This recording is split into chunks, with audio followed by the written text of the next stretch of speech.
جی دوستو، اس وقت پہلگام کا ہنگامہ ہے اور بھارت اپنا نیریٹو بلڈ کرنا چاہ رہا ہے اور پاکستان کا اپنا ایک نیریٹو ہونا چاہیے جو کہ حقیقت پہ مبنی ہو۔ بھارت کے نیریٹو میں بہت سے گیپس ہیں، یہاں تک کہ وہاں کی جو اپوزیشن ہے وہ بھی اس پہ یقین نہیں کر رہی، بلکہ آج ہی راہل گاندھی نے، جو کہ لیڈر آف اپوزیشن ہیں، اور باقی لوگ بھی یہ مطالبہ کر رہے ہیں کہ پارلیمنٹ کا جوائنٹ سیشن بلایا جائے تاکہ دودھ کا دودھ پانی کا پانی ہو، کیونکہ بہت سے لوگ بھارت میں یہ سوال اٹھا رہے ہیں کہ یہ سارا انٹیلیجنس فیلیور تھا۔ پھر اتنی آپ نے 8 لاکھ آپ کے وہاں پہ سیکیورٹی پرسنل ہیں، اس کے باوجود بھی یہ کیوں کر ہوا سیکیورٹی لیپس؟ تو بہت سے سوالات ہیں جس کا جواب بھارت کی حکومت کے پاس نہیں ہے۔ اور دیکھیے، جب بھی کوئی فالس فلیگ آپریشن ہوتا ہے نا تو اس میں اس قسم کے ڈیپسز چھوڑے جاتے ہیں، اور یہی چونکہ ایک ڈیلیبریٹ اٹیمپٹ تھی، لیکن اب اس کا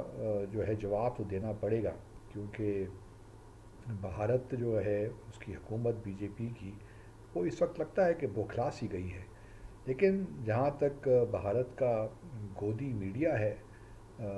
وہ پوری طرح سے زور لگا رہا ہے کہ کس طریقے سے ان کا نیریٹو بکے۔ میں یہ قطع نہیں کہہ رہا کہ بالکل جو لوگ ہیں بھارت کے تمام لوگ ہی بھارت کا نیریٹو نہیں لے رہے۔ جو اوبیسلی جو پی جے پی کے سپورٹرز ہیں، مودی صاحب کے سپورٹرز ہیں، یا آر ایس ایس کے لوگ ہیں، یا ہندوتوا کے جو اس کی آئیڈیالوجی پہ یقین رکھتے ہیں، وہ تو سب یہ سپورٹ کر ہی رہے ہیں ان کا۔ اور یہ بات بھی ان کو ہضم نہیں ہو رہی کہ کس طرح یہ اپوزیشن کے لوگ یہ اس وقت یہ معاملات اٹھا رہے ہیں کہ جو سیکیورٹی لیپسز ہیں اور انٹیلیجنس فیلیور ہے۔ ان کا خیال یہ ہے کہ بس پوری طرح سے بی جے پی کے پیچھے کھڑا ہو جانا چاہیے۔ گو کہ بی جے پی کی اپنی سیاست ہے، ہم سب جانتے ہیں۔ بہار میں الیکشنز ہونے جا رہے ہیں اکتوبر کے مہینے میں، تو اس کے بعد پھر اگلے سال یو پی میں بھی الیکشنز ہونے جا رہے ہیں، تو یہ سارا الیکٹرل پالیٹکس کا جہاں پہ حصہ ہے، وہاں پہ ایک اہم بات یہ ہے بی جے پی کی، یا اس وقت جو بھارت میں حکومت ہے اس کے نیریٹو کی، کہ فوکس جو ہے پاکستان کے کانٹیکس میں کراس بارڈر ٹیررزم پہ ہی رکھے، کیونکہ جس طرح آپ جانتے ہیں کہ پریزیڈنٹ ٹرمپ جو ہیں انہوں نے اپنی اسٹیٹ آف دا یونین خطاب میں تو پاکستان کی بڑی تعریف کی تھی اور شکریہ بھی ادا کیا تھا کہ پاکستان نے دہشت گردی کے معاملے میں بڑا زبردست ہم سے تعاون ہو رہا کر رہا ہے۔ تو یہ بھی ان کو ہضم نہیں ہوتا، اور پھر پچھلے دنوں بھارت پہ بھی بڑا فوکس رہا، خاص طور پہ جو سکھ ایک ہردیپ جو ہیں نجر، کینیڈا میں ان کا قتل کیا گیا 18 جون 2023 کو۔ اس کے بعد پھر پنن صاحب جو ہیں، گربت پنت سنگھ پنن، ان کو بھی قتل کرنے کی سازش کی گئی، تو سارا فوکس اجیت دوول اور امیت شاہ پہ بھی آ رہا تھا۔ تو کافی کچھ، اور پاکستان پہ جو ٹیررزم پہ شاباش مل رہی تھی تو یہ ہضم نہیں ہو رہا تھا۔ تو اب دوبارہ پھر وہی ٹیررزم کی بات کر کر یہ فالس فلیگ آپریشن کر کے بھارت نے توجہ پھر واپس، یہ کوشش کر رہا ہے بھارت کے توجہ پاکستان پہ آئے، اور پاکستان کی جو مبینہ جو الج جو وہ کوشش کر رہے ہیں اس کو پروو کرنے کی کہ پاکستان ان چیزوں میں ملوث ہے۔ اچھا، ہمارا کام کیا ہونا چاہیے؟ ہمارا کام بڑا سمپل ہے، یہ ایک اچھا موقع ہمیں ملا ہے پہلگام، بھارت نے بیوقوفی تو چلیے کر لی، یا اپنے حساب سے انہوں نے ٹھیک ہی کیا، لیکن ہماری کوشش یہ ہونی چاہیے کہ اس سے فائدہ اٹھا کر اس واقعے سے ہم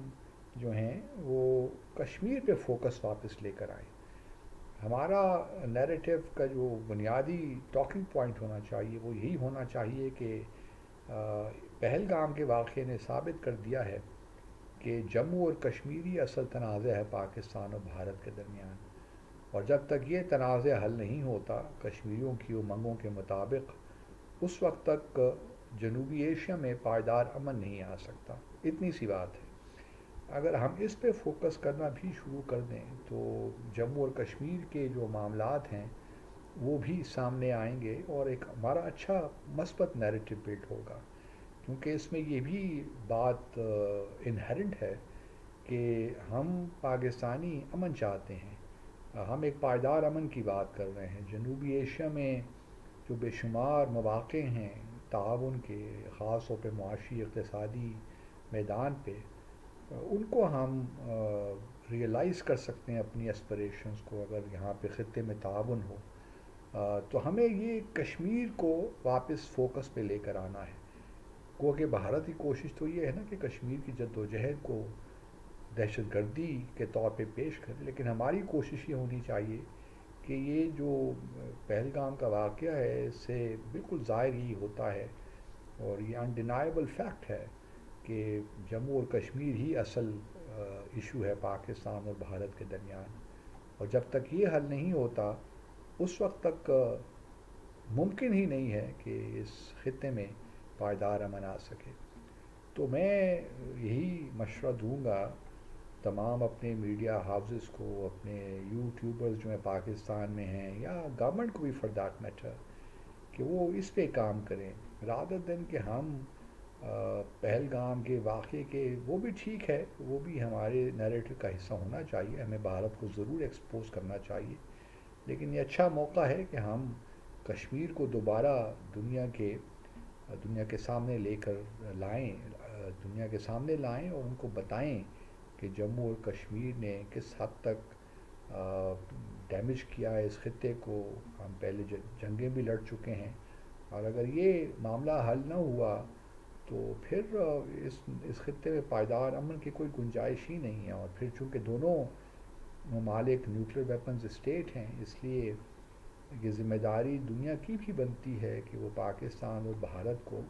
ان کے درمیان کچھ میڈیشن کروائیں، کیونکہ بھارت تو بائیلیٹرل ڈائلاگ کے پیچھے پھر چھپ جاتا ہے، پھر بائیلیٹرل ڈائلاگ بھی نہیں کرتا بھی ہے تو وہ کسی جانب نہیں جاتے، نتیجہ خیز ثابت نہیں ہوتے۔ تو بھارت تو ایک لحاظ سے پری ویریکیٹ کر رہا ہے، بائیڈنگ ٹائم، اس کا خیال یہ ہے کہ ان چیزوں سے اپنا جو اس کی اپنا ہاتھ ہے وہ کشمیر میں مضبوط کرے گا، اور جو جد و جہد ہے اس کو کمزور کیا کرے گا۔ کسی حد تک اس نے کر بھی لیا ہے، لیکن لوگ جو ہیں جموں اور کشمیر کے، ان کا دل ابھی تک پاکستان ہی کے ساتھ ہے۔ ٹھیک ہے، لیڈرشپ حریت کی اس وقت نہیں ہے، پابند سلاسل ہے، نظر بند ہے، اور اس طرح منظم بھی نہیں ہے جو ہونی چاہیے۔ تو یہ پرابلمس تو ہیں، لیکن ہمارا فوکس اس وقت جموں اور کشمیر ہی ہونا چاہیے۔